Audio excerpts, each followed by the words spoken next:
District and session court Islamabad में Toshakhana case की बुधनी थी है।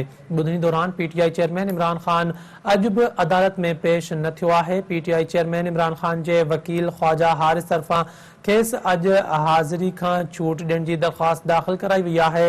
अदालत इमरान खान जी हाज़िरी खां छूट वारी दरख़्वास्त ते महफ़ूज़ फ़ैसिलो महफ़ूज़ करे छॾियो आहे। जज जो चवणु हो त हाज़िरी खां छूट बाबति दरख़्वास्त ते फ़ैसिलो 3:15 वॻे ॿुधायो वेंदो। हीअ अहम ख़बर अवां सां शेयर कयूं पिया। District and session court Islamabad में तोशाखाना केस की बुधनी थी है।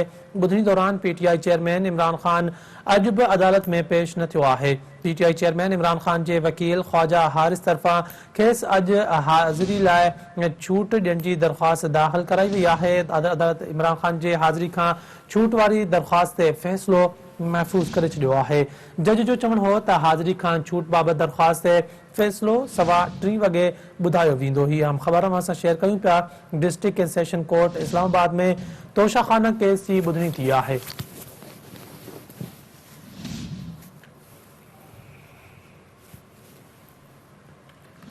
बुधनी दौरान पीटीआई चेयरमैन इमरान खान अॼु बि अदालत में पेश न थियो आहे। पीटीआई चेयरमैन इमरान खान जे वकील ख्वाजा हारिस तरफ़ां खेसि अॼु लाइ हाज़िरी खां छूट ॾियण जी दरख़्वास्त दाख़िल कराई वई आहे। अदालत इमरान खान जी हाज़िरी खां छूट वारी दरख़्वास्त ते फ़ैसिलो महफ़ूज़ करे छॾियो आहे। जज जो चवणु हो त हाज़िरी खां छूट बाबति दरख़्वास्त ते फ़ैसिलो 3:15 वॻे ॿुधायो वेंदो। तफ़सील मालूम कंदासीं सिंध टीवी न्यूज़ जे रिपोर्टर मेहदी पहवर खां। मेहदी आगाह कजो त district and session court Islamabad में तोशाखाना केस की बुधनी थी है। छा अपडेट आहे हिन मां वटि? जी एडिशनल सेशन कोर्ट इस्लामाबाद में पीटीआई चेयरमैन इमरान खान जी तोशाखाना केस जी जेकी बुधनी थी है, जंहिंमें पीटीआई जे वकील जेको आहे हारिस जेको आहे पेश थियो, जंहिं मौक़िफ़ इख्तियार कयो त सिक्योरिटी ख़दशनि सबबि जेको आहे इमरान खान अॼु अदालत पेश नथो थी सघे। जंहिं ते अदालत चयो त इमरान खान खे कंहिं सूरत में पेश थियणो पवंदो, ॿी सूरत में संदसि नाक़ाबिल गिरफ़्तारी जा वारंट जारी कया वेंदा। इन सिलसिले में वकील मौक़िफ़ इख्तियार कयो त जेको आहे संदसि हाज़िरी खां आजो थियण वारी जेकी उहा दरख़्वास्त आहे उहा जेकी मंज़ूर कई वञे, जंहिं ते अदालत पारां संदसि हाज़िरी खां आजो थियण वारी दरख़्वास्त ते फ़ैसिलो महफ़ूज़ करे छॾियो आहे।